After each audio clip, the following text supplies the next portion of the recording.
हम एकटा महेशवाणी सुनाबै छी और अहाँ सबके केहन लागत तऽ जरूर बतायब। ओकर रचना हम अपने केने छी और सुनू अहाँ सब, नीक लागत तऽ जरूर बतायब। ये माई शिवे के बाट हेरथी गौरी, बन बन फिरथी जाई गे माई शिव के बाट हेरथी गौरी, बन बन फिरथी जाई गे माई, बन बन फिरथ जाई गे माई, बन बन फिरथ जाई गे माई शिव के बाट हेरथी गौरी, बन बन फिरथ जाई गे माई।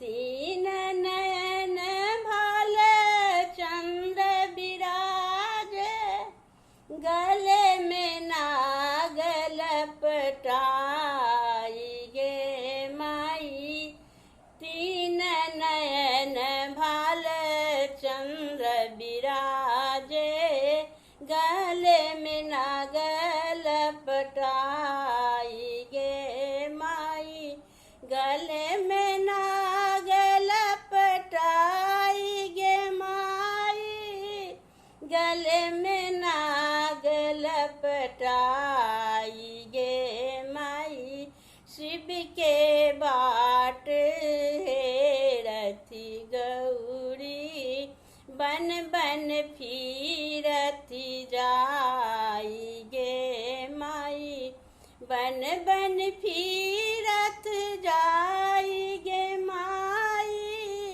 बन बन फिरथ जाई गे माई।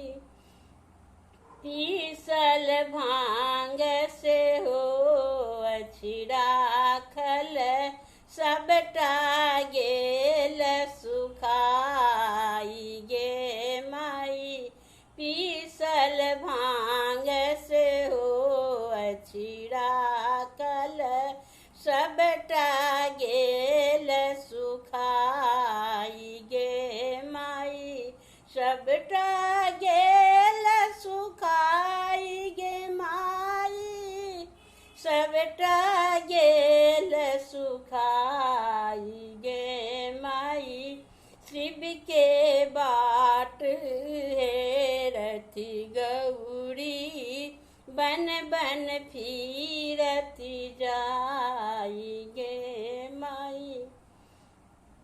बसहा के डोरी दए फिरथ गौरी, कत शिव गेलहुँ नुकाई गे माई, बसहा के डोरी धए फिरथ गौरी, कत शिव गेलहुँ नुकाई गे माई, कत शिव गेलहुँ नुकाई गे माई, कत शिव गेलहुँ नुकाई गे माई शिव के बाट हेरथी गौरी, बन बन फिरथ जाई गे माई, बन बन फिरथ जाई गे माई, बन बन फिरथ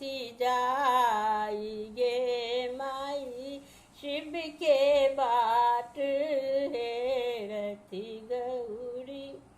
कहथिन नारद सुनु है गौरी, मन केरलिय बुझाई गे माई, कहथिन नारद सुनु है गौरी, मन केरलिय बुझाई गे माई, इहो जोगिया थी का त्रिभुवन स्वामी, जगत विदित सब जानिगे माई।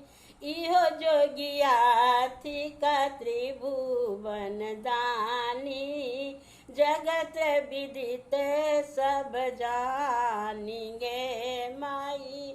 जगत विदित सब जानिगे माई, जगत विदित सब जानिगे माई। शिव के बाट हेरथी गौरी, बन बन फिरत जाइगे माई।